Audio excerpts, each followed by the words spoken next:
Mamito, kila matu mamito. Kwani we mamito umevaa suruali ya pink? Kwa sababu sisi wanaume tunapenda mwanamke amekuja date na amekuja amevaa suruali ya pink, ndio kroposta na amka haraka haraka. Na mamito amasema ukweli na amaambia ukweli kuhusu ama prophet. Wakina Ori ni watu wakoni man, wanakoni watu. Angalia Ezekiel, wanajiita mabishop, maprophet. Ama prophet ndio uongo kabisa.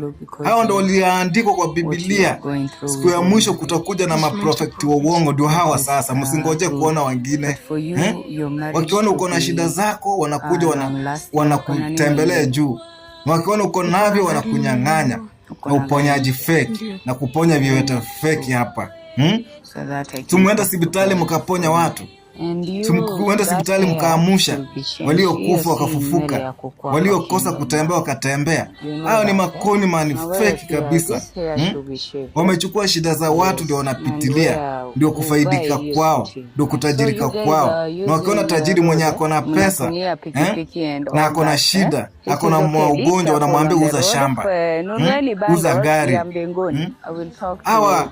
Hawa ni madaktari fake. Hawa ni madaktari fake kabisa hawa. Migza bandia mnaletanga watu hapa. Ama mito amewaambia ukweli, ama mito amefanya kazi mzuri kuelezea ukweli. Hiyo ni point. Mamito umefanya kitu mzuri kama hiyo. Kwa mamito, kila matu mamito. Kwani we mamito umevaa suruali ya pink? Kwa sababu sisi wanaume tunapenda mwanamke amekuja date na amekuja amevaa suruali ya pink, ndio kroposta na amka haraka haraka. Na mamito amasema ukweli na amaambia ukweli kuhusu ama prophet. Wakina Ori ni watu wakoni man, wanakoni watu. Angalia Ezekiel, wanajiita mabishop, maprophet. Ama prophet ndio uongo kabisa. Hao ndio waliandikwa kwa Biblia. Siku ya mwisho kutakuja na maprophet wa uongo, ndio hawa sasa. Msingoje kuona wengine. Wakiona uko na shida zako wanakuja wanakutembelea juu.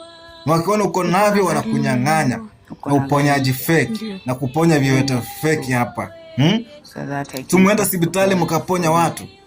Tumuenda hospitali mkaamusha waliokufa wakafufuka, waliokosa kutembea wakatembea. Hao ni makoni man fake kabisa. Wamechukua shida za watu ndio wanapitilia, ndio kufaidika kwao, ndio kutajirika kwao. Na wakiona tajiri mwenye ako na pesa na ako na shida